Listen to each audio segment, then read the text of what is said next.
રાજ્યમાં પડેલા ભારે વરસાદને ઠેર ઠેર ખાડા પડેલા જોવા મળી રહ્યા છે, ત્યારે હિંમતનગરમાં એક ખાડામાં એક કાર ફસાઈ ગઈ હતી। હિંમતનગરમાં ખાડાથી વાહન ચાલકો પરેશાન થયા છે। સર્વિસ રોડ પરના ખાડામાં એક કાર ફસાઈ હોવાની ઘટના સામે આવી છે। નેશનલ હાઈવે પર ખાડા વાહન ચાલકો માટે મોટી મુસીબત બન્યા છે। ખાડાઓને કારણે ટાયર ફાટવાના અનેક બનાવો પણ સામે આવ્યા છે।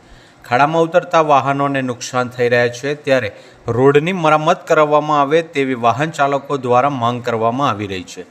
રાજ્યમાં પડેલા ભારે વરસાદને કારણે રોડ પર ઠેર ઠેર ખાડા પડ્યા છે, ત્યારે હિંમતનગરમાં ખરાબ રસ્તાઓને કારણે વાહન ચાલકો ભારે પરેશાન થઈ રહ્યા છે।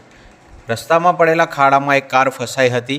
એ ફસાયેલી કારને પોલીસ, ટીઆરબી જવાનો અને યુવાનોની મદદથી બહાર કાઢવામાં આવી હતી। ખરાબ રસ્તાઓથી અવારનવાર ગાડીઓના ટાયર ફાટવાના બનાવોમાં પણ વધારો થઈ રહ્યો છે।